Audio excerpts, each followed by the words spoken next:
Oke pemirsa, dimanapun Anda berada, inilah situasi saat ini. Pengobatan totok saraf Cak Saiful Kota Jambi. Seperti yang Anda saksikan, para pasien terus membadati kediaman beliau. Dan untuk selanjutnya, kita saksikan secara live perbincangan Cak Saiful dengan para pasien. Semoga bermanfaat untuk Anda dimanapun berada. Saat ini kita berkumpul di sini, alhamdulillah saya kedatangan tamu dari Bogor, Jawa Barat. Tepatnya di mana? Di perumahan Bukit Dago, Rawa Kalong. Rawa Kalong, Bogor, Jawa Barat. Ini sengaja datang ke Jambi untuk menemui kami di sini. Dan alhamdulillah ini sudah tercapai hajat, kita bertemu. Menempuh jarak yang bukan suatu jarak yang dekat, tapi karena adanya keyakinan kuat untuk ikhtiar lillahi ta'ala, karena kita sama-sama meyakini penyakit itu dari Sang Pencipta dan yang berhak menyembuhkan hanya Sang Pencipta. Kewajiban kita hanya ikhtiar serta yakin bahwa dengan kasih sayangnya Allah, mudah-mudahan ikhtiarnya ini diridhoi.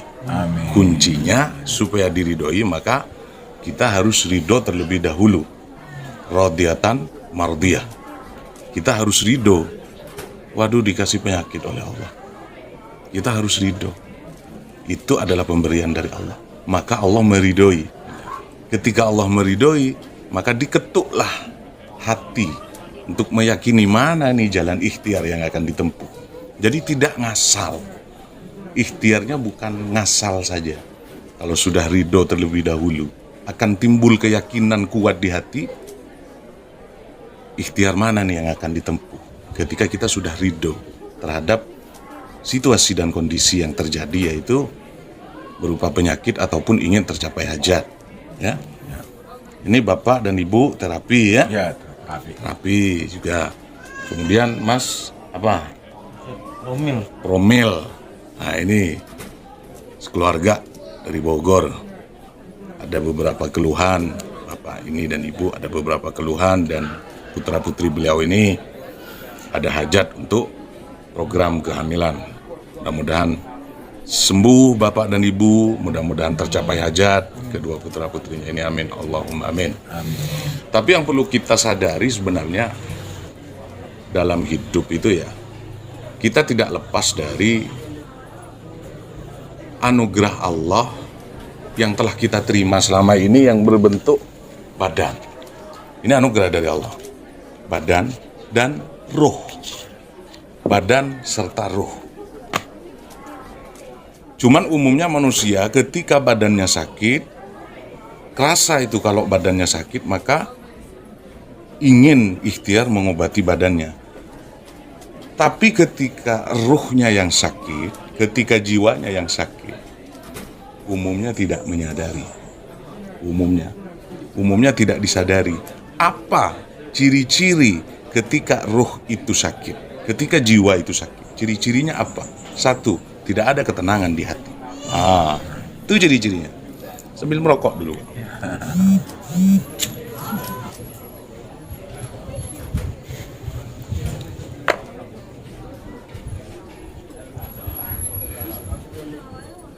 Ketika ketenangan di hati kita itu nggak ada, itu harus disadari. Ternyata saat itu jiwanya sedang sakit. Apa ini yang menyebabkan jiwa kita sakit? Apakah kita sering emosi atau terlalu ambisi dalam menjalani hidup? Itu perlu dikaji, itu dicari itu jawabannya. Satu yang perlu kita ingat, rencana kita belum tentu rencana Allah. Kehendak kita belum tentu dikehendaki Allah. Jadi silahkan berencana, silahkan memiliki kehendak tertentu, silahkan memiliki keinginan tertentu, asal dihaturkan kepada Allah, jadi tidak membuka pintu kekecewaan, tidak membuka peluang kekecewaan di situ. Jadi tidak akut penyakitnya jiwa. Kalau kita ingin sesuatu atau merencanakan sesuatu, tapi perencanaan itu kita haturkan kepada Allah. Jika memang terbaik menurut Allah ini terjadi, ini tercapai jika memang terbaik. Tapi jika tidak dikehendaki Allah dan bukan yang terbaik menurut Allah, ini tidak terjadi. Kita lapang dada, sudah mempersiapkan kelapangan dada apapun yang terjadi, sukses atau tidaknya, the best. Jiwa kita, rohani kita saat itu sehat seketika. Kita adakan evaluasi, kenapa ketenangan itu hilang. Nah, kenapa ketenangan itu hilang? Kayak gitu. Jadi memang perlu dikaji setiap saat. Karena walau bagaimanapun inti dari kehidupan itu adalah satu, bersyukur, maka jiwa dan raga sehat biidznillah dengan izin Allah. Bersyukur itu kuncinya. Kalau sudah berada pada lingkaran bersyukur, maka otomatis sabar toh.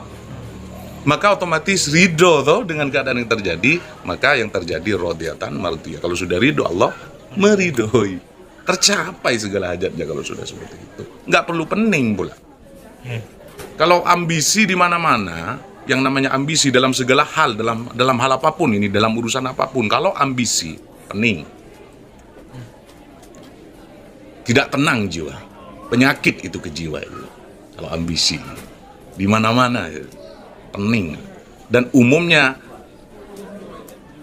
lebih mendekatkan diri pada peluang kufur. Jika kita sudah meyakini pertemuan kita ini merupakan kehendak Allah dan kita telah ridho terhadap apa yang telah terjadi selama ini, kita ikhlaskan dan ridho, lapang dada, semua ini merupakan aturan dan kehendak Allah, maka pulang dari tempat ini biidznillah membawa ridha Allah. Amin Allahumma amin. Jiwa tenang jadinya ini kalau sudah seperti ini. Terobati jiwanya. Baru melangkah ke terapi.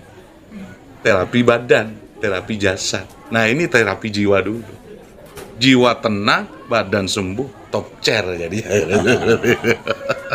Lagi-lagi Allah lagi kalau seperti itu. Ya, kita kedepankan Allah dalam segala hal. Maka dengan begitu, apa yang kita dapat? Wa may yattaqillaha yaj'al lahu makhraja. Kalau kita bertakwa terus-menerus kepada Allah setiap saat, setiap detik, yaj'al lahu makhraja. Kita dapat problem, Allah yang kasih solusi. Ngapain mau pening-pening mikir gitu. Kita jalani maksimal apa yang ada, tapi jangan ambisi. Kita syukuri maksimal apa yang ada.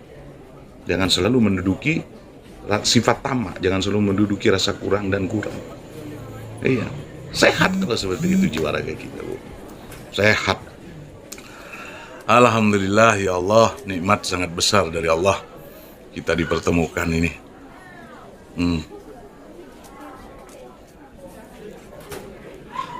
Video ini kami mohon izin untuk diupload di media kami. Mudah-mudahan bermanfaat untuk yang lain. Mudah-mudahan. Amin. Allahumma Dapat amin. izin. Amin. Allahumma amin. Wes.